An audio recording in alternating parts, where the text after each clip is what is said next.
Hello everyone and welcome to the Melio Movement podcast. This is a podcast that brings reality, it brings real stories and it brings real people into the limelight of you watching this. I want to spread awareness that us normal people do go on these journeys and come out the other end succeeding in life. Every single guest that I have on this show has been through something in life and now is doing absolutely truly incredible things. I want to share their journey and exactly how they get there. As always, a massive shout out to Upsin Global, my sponsors for these podcasts. I really appreciate the support. Their website will be down in the description and their Instagram page. Please go and follow and give them a little message to say thank you, because then that helps us keep the project going. Big love, and as always, Melio fucking movement, baby. Melio movement, baby. George, welcome. Thank you for having me. Thanks for coming down, bro. Really appreciate it. I've known you for probably a couple of years now. Yeah. Just I'm up at the gym up at Burgess Hill. Shout out Fix Gym, Mark. From what I've known you and what I've heard about you is, I think you're one of them people that not one person has a bad word to say about.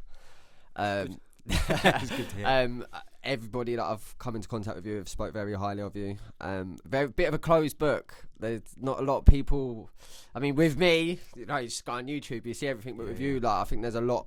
That's why I got in touch. There's a lot behind the eyes that I want to find out, and I know that it's going to inspire a lot of people. Your work rate is second to none. You've got I think I would personally say a bit of like a dark horse. You're just moving the shadows a bit, but you've got a lot of people that buy into you as a brand, and you as a coach is fantastic. All I ever see is impact everywhere, which pisses me off because it should be everywhere. But we move. I do have one of his t-shirts as well. So, just you as a person, mate. You inspire me. I know you've got a story, and as I said to Larry as I walked in, I was just like, blank canvas. I don't know what the fuck's going to come out. So as I start with, Neither do I. as I start with all of my guests, just stem down to just you as a child, how you was at school, you as a person, your background, and why you are how you are today, and just any struggles or obstacles that you've got just out there. Because I want to show the average person in life that whatever you go through, we can come out and we can be seen as a success story. So yeah, just back to when you was a child.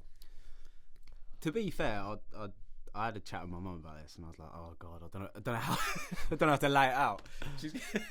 So, Mum, I'm sorry, whatever. But yeah, I think I've always been. The last few years have been pretty dramatic from a transformation point of view of my mindset, and like you say, work ethic. And you even saying that chokes me up a little bit. So that's good to hear that other people sort of say them sort of things as well. But when I was younger, I've always been like, even as probably primary school, always sort of a nervous but very thoughtful. Like, I think back to times when I was, I think, year 1 or 2, and I found my mum's hair in my lunchbox, and I used to I can't throw that away. What if something happens? And it's stuff like that I've carried over, and I think those sort of little things from when I was younger really did develop as I grew up. And just little things. I've always been very thoughtful. And like I say, it comes down to my mum used to pack my lunchbox. She used to have Smarties in there. She used to like orange Smarties. I used to save them. Like, oh yeah, go, I'll save them for you. No way. But yeah, I think a lot of my childhood was different from, or certainly I felt like I've always been a bit different. Yeah. Especially growing up.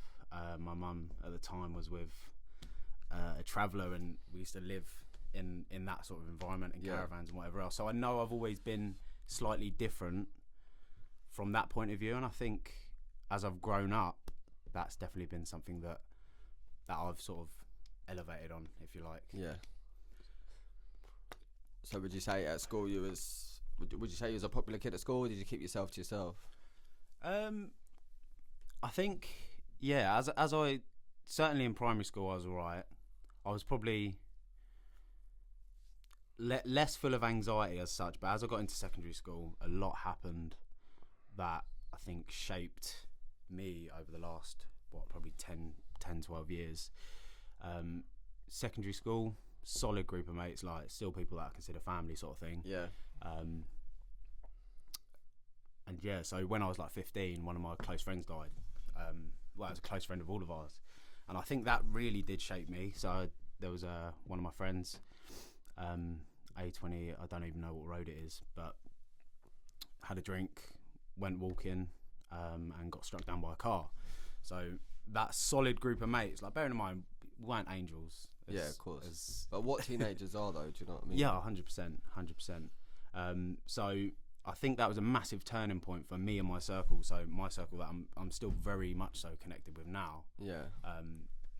To have something like that happened at like 15, there wasn't a lot of support in place from, I guess, the school's point of view. I mean, they were alright, but do you know what I mean? We've just lost one of our best friends that did go to that school. Yeah.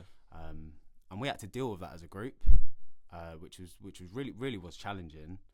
I don't know. I've gone all posh. I'm not even. Yes, it was challenging. But yeah, I think that was one of the biggest challenges that really did shape me. And I think a lot of my friends, we all struggled very much so as a unit, and we all tried getting through it as a unit. And yeah, we're still in the group today, sort of thing. So I think that did shape me a lot. Yeah. And I think it still does shape me. Yeah. It still has shaped me, if you like. God, I'm shaking like a shitting dog. No, over that's here. alright. That's mate, it's traumatic experience. Honestly, like I'll know exactly what that's like. So would you say that was the main? So from being sort of like a nervous child at school, very thoughtful towards your mum. Smarties. Like if that was me, yeah, I'm not saving them Smarties. I'm eating them like a little piggy. Yeah. So you was sort of like a nervous child at school. Would you say your friends passing away that was like the turning point you mentioned a minute ago? Yeah, I think secondary school for me, it was an alright time. Like I say, I'd never say I was naughty. I was on report. I always say this, and I always say this to my mum, but I was on report card to like the deputy head teacher and all that. I was like, I'm not naughty though. You know what I mean? But yeah, I think the nervous energy that I carried from when I was younger, sort of into primary school, secondary school, I think that was sort of a bit of a point where it really did. Oh shit! Like, so in secondary school, I was very nervous. I'm still like it now with social distance has been a bit of a grace because I always worry about my smell. I do notice one thing when you say hello in the gym. I say hello in the gym, you got it, and you back off. Yeah. And I've noticed it for a long time, but I've never said nothing. And I thought, do you know what? Wait until we get on the podcast, and then I'll go from there. Everyone knows that about me, to be fair. But so it's so funny you said that. To be fair.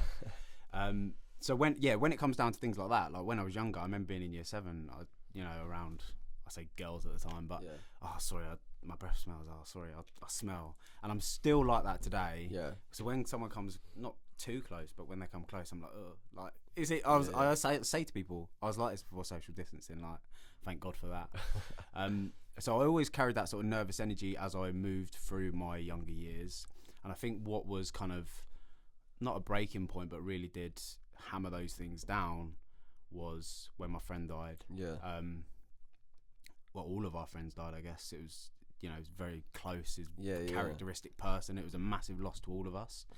But I think that was sort of the nail in the coffin. That's where I started to develop quite deep thoughts. And as I started growing up, more confused about what I don't know what I want to be doing, the pressures of growing up and being an adult and earning money, if you like, really started to hammer down. There was times where, shortly after, I used to have, feels quite strange to say it now, but I used to, on the way home, like after walking from somewhere or whatever else when I was like 16, I used to have to like run home because I thought my mum was gonna die. Like stuff like that really, really hammered down on me. Wow, that must be so mentally draining. It was, and I think, and the reason why it was 10 times harder, is because there was a lot when my friend died. There was a lot of stuff on Facebook, and people, as you do when you're 15, 14 or whatever, set up like tribute pages. Like, rest in peace. We got pretty much heavily struck down by trolls. There was a lot of things, fake profiles, what's all the problem about? I'm here, and copying his photos and putting. Oh, that's fucked. And believe me, it was mad. And you're getting angry at these sort of things, and there's literally nothing you can do about it. You think, go to the police. Nothing you can do about it. So we're dealing with all that. We're obviously dealing with, there was a massive funeral. All whilst trying to grow up, still go to school, still do X, Y, Z. And have them worries of the financial thing you were saying, or where do you want your career path to take? Because I mean, I lost a friend at college, and it was like the most heartbreaking thing because we was with him at college, and then we all got a phone call like 5 or 6 o'clock in the evening, and I just got home and it was like, Dan's died. What you on about? Yeah, I literally was with him at college. What are you going on about? He ran for a train. Then it's heart problem, and then that was it. And I'm like, what the fuck? So we're So trying random, to yeah. we're trying to finish college, and Dan is just not there. And then there was like a tribute thing. And how are you meant to concentrate on your grade? Like the college are amazing. Do you know what I mean? Like a lot of us had a lot of high level sports stuff going on at the time as well because he played golf. So that must. And he was just one of them people. Again, not one person a bad word to say about him. Do you know what It's I mean? always the characters, isn't it? And I remember just being at college, and it was like, fuck. And you got to try and concentrate on your college work, your sport, like growing up, the pressures of growing up, like it's absolutely mental.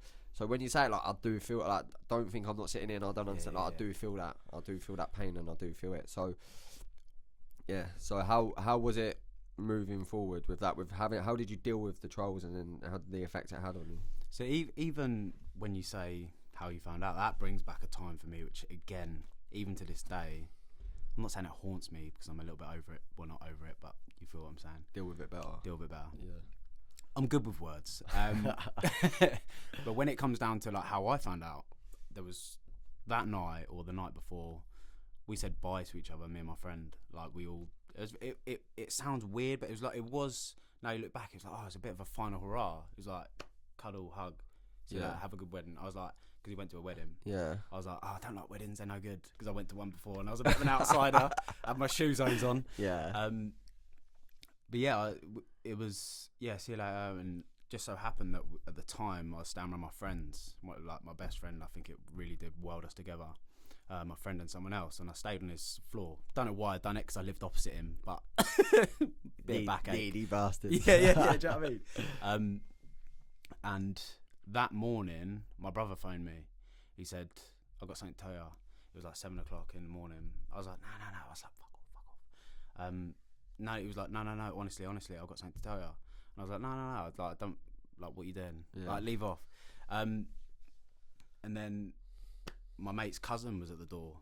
Oh, Scott's died. He was like, "What?" He was like, "Fuck off." What?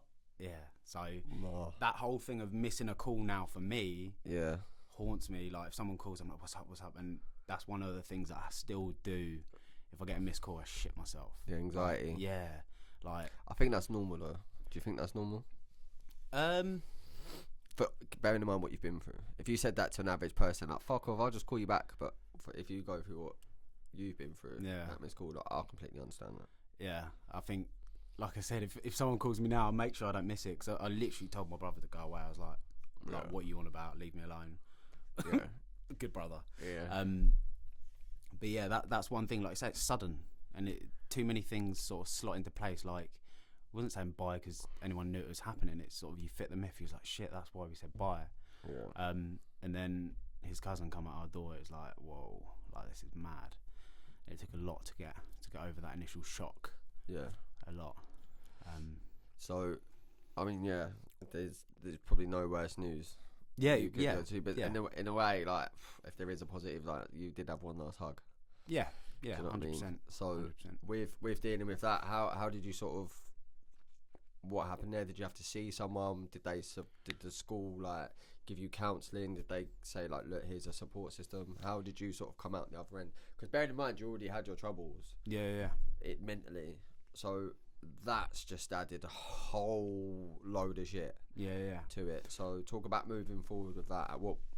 How bad was the breakdown? How bad was sort of your moving forward? I think that was one of the worst times I've ever been through, but it led to continually worse, if that makes sense. Yeah. So I think that was, like I said, that was a time when I developed certain thoughts, developed certain habits, like running home because I thought my mum was going to die randomly. Things like missed calls and little things that I picked up from that situation at a young age whilst trying to figure out what's going on in the world anyway. Yeah. I think that's what really developed as I grew up, where I really did have my struggles with things like counselling, tablets, and sort of going to the doctors and realising what I was sort of putting myself through wasn't right. But how I dealt with it at the time, luckily enough, to be fair, and I say one of the positive things to come out of it was the circle of friends that I developed. And it still gets me choked up a little bit because I've been blessed, like with people I was putting around that time, like people that I didn't really know that well. I remember coming around my house. They had a car at the time. It was a little bust down Micra, but I'm not going to be fussy. But people at the time, like they're my closest friends now, and I didn't know them really well before that. And they picked me up, was like looking after me, and everyone was looking after us as a group. Yeah. And it, like literally a blessing in disguise. And without that circle of people that I was with now, I would struggle to think where I would be now, to be honest, even still. Yeah. So it is amazing that you sort of just had them people. Like, I imagine there was there a group chat where if everyone was struggling, you sort of just like, look, today's my shit day. Yeah, I think I remember discovering WhatsApp, to be fair. WhatsApp group was like mad. It was like 400 messages. I was like, whoa, what is this? But yeah, I think what led me down the path was probably about 18. I remember sort of having a bit of a breakdown to my mum, and it was like, I'm struggling. She was like, we'll go and see a doctor. So saw the doctors, and that probably period from like 18 to probably 23 were crazy from the point of view where I didn't know what was going on. Like, yeah, like probably went to the doctors about 30 times, got written off, probably about 4 or 5 different types of tablets. Really? Yeah. And it was a massive struggle for me because when I'm taking these tablets, like different side effects and whatever else, like you feel a little bit numb at times and you're like, don't know how to react. So I'm thinking, is it me or the tablets? And I was battling with this thing, how should I feel? Do you know what I mean? Like, you're taking all these tablets. And at that time, you just want to feel better. Yeah, and you're chasing the answers. And I swear to God, I went to the doctor so many times. And just going to my mum and say, like, they're not really helping. They like give me breathing exercises and stuff, which I know they do help, but I'm still getting certain urges and certain thoughts that are coming into my head, and I like about not wanting to be here, etc. Like, it's not really helping me in that situation. So a lot of the times I'd go to the doctors, I'd leave and be like, what is the point? I've just tried opening up. And it takes a lot of courage to go to the doctors and think, I need help. Do you know what I mean? Especially as a young lad. Yeah, I mean, I've been to the doctors for personal things. It's easier to whip the old boy out. Do you know what I mean? like that was easier. So fucking true. Because like, I think it just gets seen as a sign of weakness. But yeah, I've always said it from that. I had to do it. I mean, I had to do it. Otherwise, I would have just been probably wouldn't have been here anymore. So like, well done. I'm like, obviously, thank you for sharing that as well. Yeah. And just quick, I have to do this. If anyone out there is struggling and you do have any of them negative thoughts, please just get down at doctors. 100%. Reach out to someone that you just go, I need help. Just say them 3 words, and just go and get it. Because you, believe me, are stronger than you think. You're not a coward. Trust me on that one, alright? Because we're sat here now, and trust me, we're cloud 9 with life. Yeah, so just please get there. So yeah, the doctor's intimidating place to go in there, because obviously, like they wouldn't try and get you into sort of like thinking like, do you know what? Wake up, meditate, like start taking control of your brain. Sort your, because at the moment, like your body would have been addicted to anxiety and stress. Yeah. So they say it's 21 days to form a habit. Yeah. 21 days, waking up, feeling stressed, feeling anxious. That's how you're programming your body. You're going to bed knowing full well that's how you're waking up. Now, if the doctors would have turned around and said to you like, wake up and just for the first 5 minutes, just be at peace. Like, just whatever thoughts come into your head, accept them, don't fight them. But they do just chuck tablets. Yeah. And how they can chuck such a young... was you into your fitness back then? No, I was in and off. Yeah, do you know what I mean? But you was a healthy lads. Yeah. I love the but drink. the way the way they just chuck tablets is just absolutely disgusting. Like, so how did that make you feel when you're searching for so many answers, like to just feel better, but you're not? How did that make you feel? Because obviously that's just adding more mental health problems. So for me, it was, I'd go there, and again, this isn't sort of generalising. I'd always encourage, more than anything, persistence. Yeah. So I think people say it didn't go away with tablets alone. You need tablets with the addition of counselling or whatever else. But for me, it was, I'd go there, take the tablets for a month, and so this was very much so sometimes and sporadic. But I'd take the tablets for a month. I feel alright now, and then I'd crash, and then I'd go through that massive cycle again. But it was so hard to get the courage sometimes to go and to be written off. And bearing in mind by this point I'd been in normal doctors. I wouldn't love to see it, but I like a betting slip. You know, you put too much on, you have to roll it out. Yeah. But I'd guarantee it'd be a list longer than my arm. And they're not longer than my arm. They're small. But it used to be really hard because you'd go there, open up, and X, Y, Z, take these. And I'd been to, like I said, it was very much so. I thought by that point I'd tried all I could. So I had to try and think of answers myself, and I went down the route of something like ADD. And then I went to a specialist, like mental health doctors, which again, I turned up there and he said, "What are you doing here?" And I was like, I just walked here and I've got urges to do certain shit, like walking past cars. And I'm like, that's not right. He said, "We need to stop drinking." I was like, "I haven't drunk in a little while." Yeah. And I was like, come on. And I left that place. And I think by that point I was like, right, maybe I'm not going to find the answers. And maybe this is the way that it should be, of stop trying to find answers if you're not going to get them.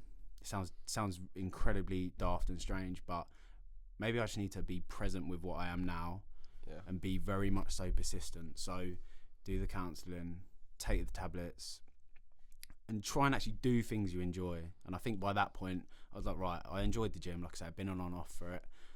And do things you enjoy. Like, it's such a simple question that I had to ask myself is, right, do things you enjoy. Would you enjoy the gym? So why aren't you doing it then? Yeah. Do you know what I mean? Yeah, it was very yeah. much so, right, get your head down in it. And that's when I joined. I think probably about 2021, I think. Amazing. I'm just going to drag you back a little bit. Yeah. I need to get Yeah. I'm not very good at articulating. No, that's my all right. words. That's all good. So you was talking about them thoughts. Do you mind if we go into this mate, now? absolutely. I'm open. Good. So you're talking about them thoughts about seeing cars driving past and you're having them negative thoughts. Talk to me about them negative thoughts. I want to know, because you're sat here now talking about this story, so I want to know why you're sat here talking about this story. So what were them thoughts, and sort of how long did they go on for, is what I want to know. And then obviously we know that you got into the gym, and then obviously that became your obsession with that. So talk to me about that time you were walking up the road and you saw the cars, or did it stem down to waking up in the morning and just wanting to end your life? Yeah, I think there was a time in my life where I'd wake up, get in the car, drive to work, listen to songs, cry, walk into work, wipe the tears off. Yeah. Through that massive cycle. Same on the way back. I listened to one song, and it was Cast a Light by Samuel Gonzalez. I don't know if you know it. It's got a Plan B remix singing about whatever else. But he used to that one song, and I don't know why, but I became very much so addicted to, I should feel like this, so this is what I'm going to do. So I said about the addiction of it coming through. Do you know what I mean? Because you know what it's like to feel like that. So you, as much as it's scary, it's also safe because you know how your feeling's going to feel. You're used to it. But as soon as you get them like half hour where you feel a bit happy, you start to feel guilty for feeling happy, and the little voice in the back of your head just goes, it's going too well, mate, it's going to, you remember, you got to be sad, and then you go down, and then them thoughts of the paranoia where you just like, people think like, you go, oh, I'm happy around people, and then why should you be happy? You've just lost someone, or like, you was miserable, you faking this now. But they're your thoughts in your head. So you're playing a game of fucking table tennis against you. So I've been there. I do appreciate you telling me that as well, and that's brought back memories of my demons. So that's so he was addicted to that. And I think as well, like little things, driving my car, and I'm like, I had to tense my elbows to make sure, do you know what I mean? I wasn't going off track purposely, accidentally, or whatever. And so escalating from there was a lot of, and I don't, this is a bit I probably don't want my mum to hear, but she's a strong woman. And she, to be fair, I'll look at the camera and say, Mum, you know I'd never do anything. So I've always said that to her. Trust me, I won't let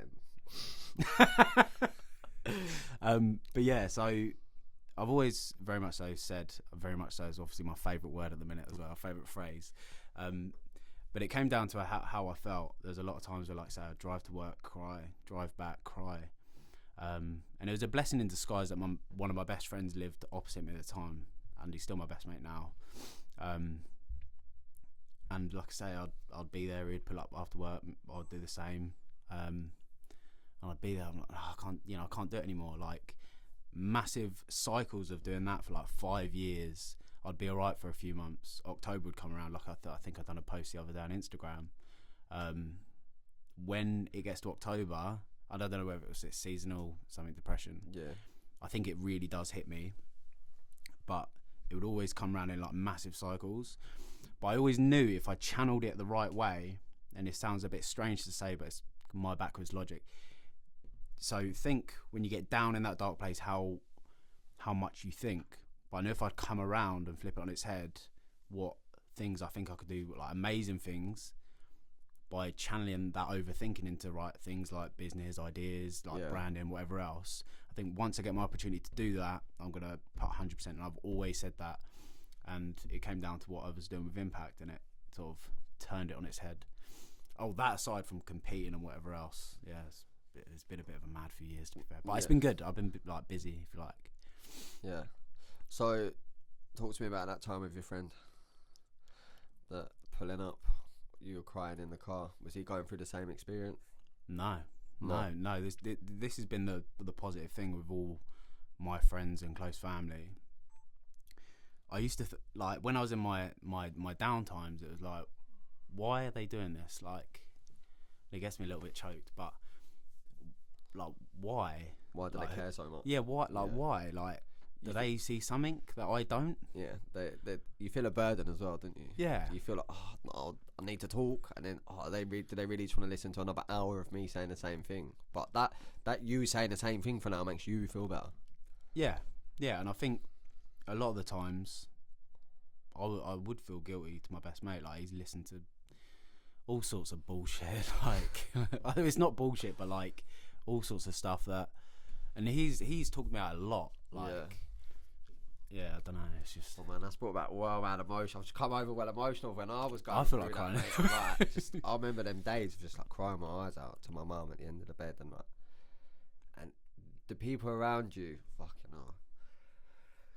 The people around you do see how amazing that we are, because I can sit here now and just say that as a child, like, I was lost, but then I knew I gave a lot to the world. Yeah. Whether you know it or not, like, even if it's just helping someone across the road, like anything like that. And then our mums, like your mum is guaranteed. Like, my mum become obsessed with like mental health. She done a mental health course. She's like learning about doctors and why my brain. So when my mum just clipped me up the ears again. So when my brain was doing a certain thing, and my mum would know my body language, she'd go, listen to this. Yeah, you know what I mean? And like, I thought the same thoughts, which I've just had to come in, is like, they drill it into you, and you just think like, why are you bothering? Yeah, like what's why? So great about it, what's so great about everything? But I think mum's love and like family and friends and that. Obviously, you've had the same thing around you, so yeah, it is truly incredible. Like, when we could both sit back here and think now, like, they're the ones to thank. Do you know what I mean? 100%. Regardless, like, we got ourselves out of bed every morning, but they're the true ones. So with my mum, it'd be interesting to know how it went with your mum. So with my mum was on my journey with me, and then there was 1 week where everything just, I found my focus, and I was like, right, sweet, this is where I'm gonna go. And then, but that damaged my mum, because I remember she got upset once because I was all happy, but then she still had my demons, right? And it brought up her demons. So your mum going through it with you, how was your mum after sort of you come out at the end? Did she still struggle? Because my mum was like, I've been through this with you, you've come out the other end, and then now I'm like, it's on my shoulders. I think with my mum, she's a tough one, if that makes sense. So she'd always very much so again, another one. She'd always make sure that I'm alright and do what she could to, probably, exactly the same as your mum. And I think we're probably very similar in the fact, if someone's called me mummy's boy, I'd be like, yeah, 100%. I own that. Mum, I love shit. you. You're my favourite woman. Same There's no one out there I love more than my mum. I would choose my mum to go to the cinema with over anyone. Yeah, no. Big up mumsy. But no, exactly the same. And I think never any shame. My mum knows that I'd do anything for her. Yeah. And like I say, same as with you. And that is one of my priorities moving forward as well, is she put up a lot of my shit. Even when I was on prep, the microwave dinging. Like, trying to add more water to the oats to volumise it. I went, shut the fuck up. Love it. But yeah, like, when she like I say, she's always been a bit of a tough cookie. to the point where I'm not. I'd be like, yeah, get my mum on you. Yeah. So I think she's had to be strong through so much of my life. She was she was a father figure for me and my brother and my sister. So she's given off, like, she'd be very caring, always check up on me. Yeah. But I think she was with me throughout every step, if that makes sense. Yeah, amazing. So I don't think she took too much. I don't know. She's probably at home saying, "Well, I don't know." But she's she's been amazing throughout as well. That's huge. That's huge. So where are you at now? Sort of. So you was talking about the doctors just load you up with prescription drugs. How and what is the situation with that now? Now, the one thing I probably won't say is the negatives of the dosage is because I think obviously everyone's different. Everyone gets different side effects. But I have no shame in saying it now that I am still on tablets. I have been. So that time that I was talking about earlier about accepting what it is at the moment. Yeah. I think it was probably about 4 years ago. Few sort of questions I asked myself was like I say, when I said about do more of what you enjoy, that being the gym. Yeah. I choose the gym over a lot of things because of how it makes me feel. Yeah. And see, I'm going on a bit of a rabbit hole. No, that's fine. So you're basically the tablets, but how important it is to flood your days with things that make you happy. Yeah. And I think the turning points for me, like I say, I'm on tablets now. Dosages and negatives. There are some negatives. Every single person gets them. Yeah. But I've had to up the dose like 3 times over the past X amount of years. Yeah. Do I know if them tablets are sticking a plaster on it? Do I know if I'm going to be on them for the rest of my life? Do I need to know? Probably not. But I'm okay with how I am now. Yeah. Because I've been able to kind of not only prove to myself that there's certain things you can do, and my whole probably over the last like 10 years, I've been waiting to feel like I'm achieving something, like feel like I'm moving forward. Yeah. Because there's been a lot of the times where I'm like, I don't know what I want to do. I don't know what makes me happy. I don't know whether I want to be X, Y, Z, do whatever. Yeah. So now I'm on the tablets. But the past, like I say, 4 years have been for my development, moving from prepping myself for a show, didn't have any clue, and now look back, I think, you mad bastard. Well, what, you prepped yourself? Yeah, I prepped myself for the first show. Bear in mind, Bro, I've seen the photos though. You look mustard. Yeah, like, you know your shit. I needed a biscuit. You know your shit. Yeah, trust me. And Jake don't blow. Jake Watts, he don't blow smoke up anyone's ass, but he rates you a lot. I rate him to be fair. So, what are the tablets? Because you've described the struggle and the tablets. What is it that the tablets are meant to be putting a plaster over? What is it that you currently suffer with till this day that they're trying to help, or they do help you with? I've never been diagnosed. I think if anything, again, it's all Google diagnosis, which is never good. But I've never been diagnosed with anything in particular. I know I've always struggled with anxiety, and I still do. Pretty mad, like pretty bad mood swings, and like I say, when I'm up, I'm alright, but when I'm down, I'm not so alright. Yeah. So take from that what you will, but basically anxiety and depression. And if I have to be on them for the rest of my life, fine. Like the doctor's phoned me, and I've got an appointment tomorrow, which went a bit weirder than what I thought. But the tablets I'm on now, they was like, "Do you want to change them?" I was like, "Do you want to come off them?" I was like, "No, like I don't mind the fact that I've got to be on these for the rest of my life because I don't want to be sky high all the time. I just want to feel okay. Like I just want to be level. So do you know what I mean? Like that's literally it. Yeah. Because I've been through so much, I feel like I've been through a lot of shit. I feel like that's. Are we allowed to swear on this? Yeah, of course you fuck. Thank fuck. Fuck that bitch. But yeah, because I've been through a lot of stuff in my past. Like I say, I don't want to be up here. Yeah. I don't want to be down there. Just let me be all right. Yeah. Just let me go day to day. Do you know what I mean? There's times at work where like I was sitting there and I the whole day would go by and I'm like, oh my god, I've just been planning and thinking about my suicide like the whole time, and I don't want to do that, and it's horrible to say, but the whole time I'm like, right, I'll write this letter, I'll do this, I'll do that, but then in the back of my mind when I go to the doctors, I'm like, I won't do it though, and I think this is why I probably didn't go anywhere well, the doctors didn't really help as much. Yeah. Because I'll tell them, yeah, I'm thinking about it. I'm obsessing over it, but I'm not going to do it though. They're probably like, all right then, cool, happy days. Yeah, yeah. But it's still not right to feel like that. Do you know what I mean? But yeah, I'm okay with being on tablets. What they're on at the moment, they enable me to be okay, work hard at what I'm doing, and I'm fine with it. I'm fine with it. It's not ideal. It might do all sorts to my brain, but for now, the majority of my life, I just want to live alright. Do you know what I mean? Yeah, that's powerful. That is so fucking powerful. You touched base earlier about your brother and sister Yeah. and your mum. You haven't really spoke about the relationship with your dad. Yeah. It's a it's a bit of a tricky one because Don't have to go into this. You can. No. We'll roll through it. We're going to be an open book. Open book. So relationship with my dad. This is the part I said to my mum, do you mind me speaking about all this? Yeah. So me, my mum, my brother and sister all have different dads, which on paper doesn't sound. Do you know what I mean? Sounds like a bloody invitation to Jeremy Kyle, doesn't it? Do you know? But no, in all seriousness. So my brother's dad passed when we were, I think I was like 7, which in itself is a bit of a traumatic experience because we didn't know about it. We found out, walked into the shop, and my brother's dad's face was on the newspaper. We all walked in there. Mum was like, right, let's get out. He'd killed himself because he had an accident and killed his best friend. Wow. So his face was on the newspaper. Imagine this, we walk into a shop and my brother saw his dad's face on the newspaper. It was like, oh fuck, like saying, like announced that he killed himself. So my brother's had to deal with that, which I think we've all had to deal with. Yeah, of course. At the time my sister wasn't about, but we had to deal with that.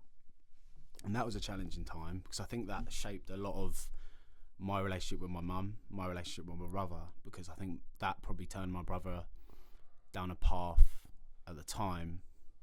I think it probably affected him more than what he thought, and where it affected him growing up probably affected my mum.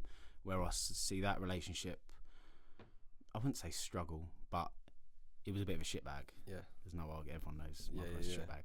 So I always used to think, right, I can't be a bit that much of a shitbag. I don't mind being a little bit leery at school and whatever else. But in regards to my dad, yeah, it's like I said, I was in a position when I was younger. We grew up on a site. It's a bit of a mazza. I can't believe I'm even announcing this, but I told you I would tell you a story. Hey, Tyson Fury's just done bits, bruv. Oh, mate, that's why I love him. That's why I love him. Own that traveller background. I'm self-announced gypsy. To be now, fair, you know you're what my gypsy king. I'm happy with that. You tosser. But yeah, so when it comes down to my background, I think it stems from being a little bit different. And one of the things which I think solidified that is, I remember speaking when I was younger to someone. They were like, "Yeah, I've got 2 houses." I was like, "Well, I've got 3." Obviously, I didn't tell him it has wills. So yeah, I think so. The relationship at the time with my dad was, we was living up a site, and I don't know whether there was tensions there, and it's something that I've sort of let go of because it's not. Do you know what I mean? I feel like at the position I'm in at the moment, it's not competition. Sort of from the point of view of you didn't bother with me, I didn't bother with you. Yeah. Whatever it was, it's happened, done. And that's the sort of message that I tried portraying. And something that did affect me when I was growing up, I think more than what I sort of initially thought. But ultimately, for the majority of my life, my mum has been the rock. Yeah. And she messaged me the other day. She was like, "Oh, you're my rock." And I was like, "Oh." That's amazing. I've just downplayed that. I was like, but yeah, so the relationship with my dad now, though, when I was like 18, 19, and this was around the time I was looking for answers, there were so many things I was looking at. Yeah. And I remember giving a message to my dad. And it wasn't really like a polite message. It wasn't like angry, but it was like, blah, blah, blah, I'm not this, you're not that, I'm nothing. But I think it was probably more of a problem with myself. But now I do look up to my dad. Like, he's done all right from the point of view. He's done very well with business, and more than anything, he's taught me that it's not all about business and money. Because if you look at him on paper, if he wasn't to drink and have a good time, he'd probably have a lot more. Yeah. But it's taught me now that's kind of what I want to be like. Do you know what I mean? Enjoy yourself, have certain things in place to secure a better future, and help those around you, I guess. That's. Do you know what? That's most people that would have had that. I know most people do have an on and off relationship with their parent wouldn't be able to speak so highly of them now. Yeah. So that just shows the maturity levels of you that you're like, do you know what? Yeah. There is something there that you can take away from it, and obviously that's a hidden gem. Yeah, I think so. And when I was growing up with, I guess without, I knew who he was. I remember, and the strange thing about it is he lives like 2 minutes from my mum. Yeah. And I'd only see him like sporadically. Like I knew who he was. I remember being in the back of my mum's car and I saw him. He was like, "You all right?" I was like, "Yeah, you good, you?" Like, and then I started, as I was growing up, I got, you know, more familiar. He'd take me out for my birthday, sort of once a year, or whatever. But I was seen as a bit of a secret brother as well from that side of the family, which was a strange feeling. I think I went out for a meal when I was like 16, and they were like, "Yeah, we knew you were, but it was a bit of a secret." I was like, "What?" I'm home. But yeah, like that side of things as well. I get on with all of them really well. Don't get me wrong. I've been in a position where I've spoken my mind. Like I say, I think it came down to finding answers. Like, why do I feel like this? But I get on with them really well now. Like, yeah, just basically it's like not everyone's going to be around forever, if you know what I mean. So, and I think about them all the time, but I don't really speak to my dad as much as I should. But I probably think about him every day, if you know what I mean. Yeah, of course. So I want to know moving forward. So you've explained pretty much a hell of a lot that you've been through. I had no clue. There's quite a few gaps, to be fair, but we'll breeze over it. Bring the gaps to the table. Is there anything that's from you growing up that you'd love to air and talk about? As I said that, I'm literally like, it's gone straight out my ears. Any times that there's anything you've been through that a struggle you've been through and you've come out the other end, or you've learned something from it now that you can take into life? I think the biggest thing for me was I learned that when I was doing my first show, I made it sound like I'm a fucking celebrity. But no, when I was doing my first show, I didn't realise what potentially I was capable of. And what drove me most forward is, I think I sent someone a photo and I was like, "Do you think I'll be ready?" And they were like, "Don't know." I was like, "Okay, right, that's fuel. Let's get it done then." This is why I was very much so, right, I do it on my own back. I don't want anyone's help. Yeah, sick. And I didn't tell anyone about it. I'd never done a show before. I didn't know. That's what I mean about being a mad bastard. Like, I didn't really know how to like peak for a show. Which I didn't know. Like, even organising a show, right? You are a mad bastard. Like, the main thing anyone does when they've got the idea in their head of getting a show is like, I'm going to get a coach, so I have to wake up, get told what I'm going to eat, get told what cardio I'm going to do, get told what I'm going to do. And you just didn't fucking do that. You thought, "No, do you know what? I'm just going to do it on my own." So from a shy, nervous kid, that's what I mean. And from a child that just thought, "Nah, do you know what? I'm going to do this on my own." Like, do you know how powerful that is? And for anyone watching this, I only know about bodybuilding well because one of my best mates is like the guru. So to do that is just mental. Where did that come from, and why do you think there was a meaning behind it? Did you think you had a point to prove that you was shy George? Yeah. Do you think going on stage in a pair of budgie smugglers with next to nothing on? There was no budgie in there either. No, I mean? with next to nothing, because you've gone from a shy kid to then standing on the stage at a bodybuilding competition, prepping yourself. Like, do you understand the mentalness of? It's pretty mad, isn't it? That.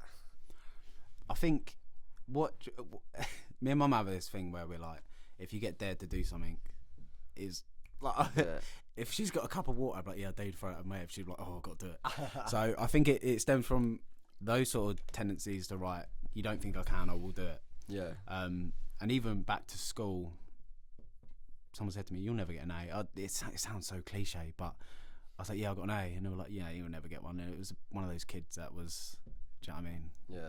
Whatever. So I done exactly that. I was like, right, okay, I'm gonna get an A, and I went and got an A, regardless of whether I was a shitbag and didn't do all my homework and whatever else. I was like, right, I'm getting X, Y, Z, and I done it. And that feeling saying I done it, like, it's sick. And then the next, I think it was about a year before the show, I was playing football, and this is a weird thing to refer to, but I don't know why, but I always refer to it, and I still watch it now sometimes. I used to be quite a good goalkeeper, and there's a video on my Instagram somewhere about saving 2 penalties, and I saved 2 penalties. Don't get me wrong, I missed mine, but that wasn't going on the ground. Was it? I saved these 2 penalties, and everyone cheering my name was like, "Go on, George, go on." I was like, mate, that lit a fire. Yeah, sick. So I think I combined those. I didn't combine them, but those 2 things combined with people goading for me, shouting my name, and right, you can't do that. Okay, well, let's do it then. Yeah. Watch me. Yeah, sick. And I became very much so, like, I don't know, I was stubborn. I was like, I don't want help. I could have asked for it, so easy. And you notice when I posing on that first show, I was like ballerina, mate. I don't know what I was doing. But yeah, I think it comes down to just proving to yourself. And I realised as well, before that I'd done a photo shoot, and regardless of the fact that I wasn't seeing my friends as much, I knew they were sort of with me in spirit and I had people checking up on me and stuff, but without seeing my friends as much, I knew I was working towards a bigger goal, and it kept me busy. And I think that's a lot of what is keeping me on the straight and narrow now. Is I might be working X amount of hours a week, but it's keeping me busy. I know it's positive, and I don't have time to sort of overthink and worry about shit. That's amazing. It sounds daft. When that's all you used to do. That's all I used to do, yeah. Do you realise how powerful your mind is? Like, I'm sat here and I'm like, because as I said, coming in blank canvas, and now I've heard that, I'm like, bro. Yeah. Similar stories in a way. So yeah, like the power of you, not just the mind in general, but the power of your mind. And how old are you now? 26. 26. Yeah, you've man. been through all. The hairline says 35. Been through that, and as you said, there's a few gaps that you've missed out. But do you realise what your mind is actually capable of doing? And I did touch the service before. We've spoken to Jim about, like, bro, push business, like, because you have got. I personally don't believe so much bad can happen to people if they don't project or make such a positive outcome of it. Do you see what's exactly the same with me? Melio fucked up whatever we've got going up.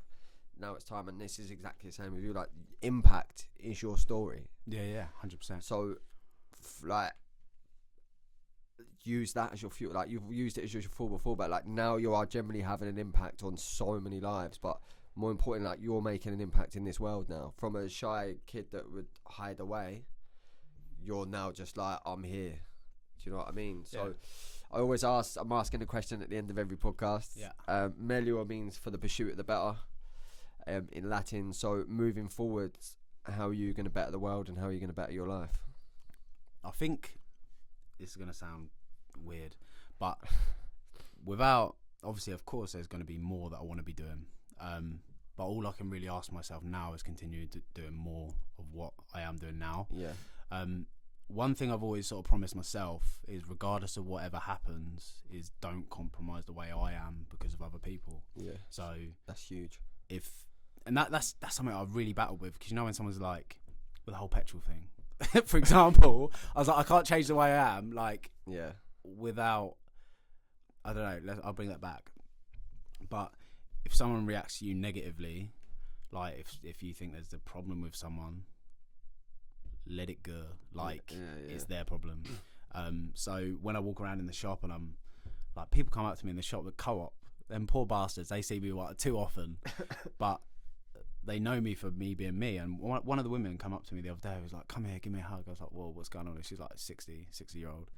She's like, oh, I've got cancer. I was like, whoa. I was like, shit. And that's things like that which makes me realise I can't compromise who I am in any situation. Because I am trying to make an impact and actually make things positive for other people as well. And even by being myself and just building these relationships, and I might be a bit silly in a shop, do you know what I mean? It's obviously making people more positive. I don't know if that made any sense. Huge. Bro, it's your energy, man. Like, you as I said at the start, you've literally just certified what I said, that people do see you as that person. people do see you as probably like a safe net that they can come to, and that is definitely having an impact on other people's lives.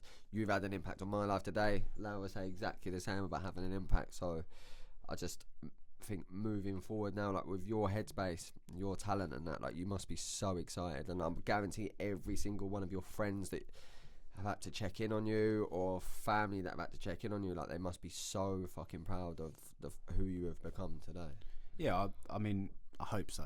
It's more about doing more of what I'm doing. Like you say, I got a lot of clients that, aside from even fitness, weight loss, whatever. Yeah. All right, you didn't eat your protein, but how are you feeling? Like, is everything okay? Yeah, like the yeah. power of asking twice. Yeah, do you yeah, know what I mean? yeah. Massive. We're like, oh, how are you doing? Yeah, I'm good. Right, that's an auto response. Yeah. How are you actually? Do you know what I mean? So you're literally, your service now is solely pretty much just like what you've been surrounded by. Yeah, Yeah. yeah. That's massive. But I think without, I will say this, like the goals moving forward for me is to obviously help as many people as possible, and I don't know, I guess pay homage to who was around when it was shit. Yeah. Do you know what I mean? Like, who was there in the car when I was crying? Like, my mum's been there throughout. She's been solid. Yeah. I want to be able to. MOT comes up, right? Okay, I'll help you out. Like, Yeah. same as my sister. Like, my sister hasn't got a father figure, but she was around when I was. I mean, poor girl didn't have a choice. But she was around when things were really tough, and I want to be able to like be that figure for her. Yeah, of course. Say, right, work for what you want. You know, school trips, whatever. I'll sort it out. Yeah. And really just pay homage to everyone that's helped me. To be honest, that's what I'm like. Even you and Jake, like. It's hard because Jake's obviously in the same field as me, and you're close with Jake. It was when people are actually, it's the same sort of thing. When people like yourself and Jake show me love, I'm like, what the fuck? Like, why? Yeah. Because we see an energy, and we see like just not even the ability of people, but just like you've got passion. Because like you've sat here now, and most 26-year-olds probably be sat in his seat and go, when I said about to pursue the better in life, the guard, you know, want the house, the car. You've not mentioned one materialistic thing. All you've mentioned is making sure people that have helped you are better off. Truth be told, I don't when I think about what I'm doing, I'm at the back. Like I'd rather give £1,000 to my mum than spend on myself. Yeah. Like, that's the story really. Like that's exactly what I am. Like my mum makes a joke about getting a granny annex when she's older, and I would swear to God, if I can get house myself, I'll get a granny annex. But yeah, that's what it's about for me. Is I do put myself at the back of the queue for a lot. Even in the gym, someone's like, "How many you got left?" I'm like, "No, you take it." Yeah. And that definitely sums you up and describes you as a person. I think so. I think just moving forward, mate, I'm so excited to be a part, and obviously hope fucking watch you grow as a person, but start putting yourself in the front of the queue. Yeah, I need to, but We'll I'll make sure everyone else is good first. George, it's been an absolute pleasure, mate. Goosebumps. Both got emotional at some times, mate. Brought back some memories of my journey, but thank you so much for coming on. Plug the business. Impact. Put your I'll put his Instagrams and everything in the description. Anyone looking for a nutritionist, or generally just someone that's been through the same thing, I'm pretty sure George would love you in the DMs to shout out and reach to him. And yeah, absolute pleasure, brother. Melly and movement, baby.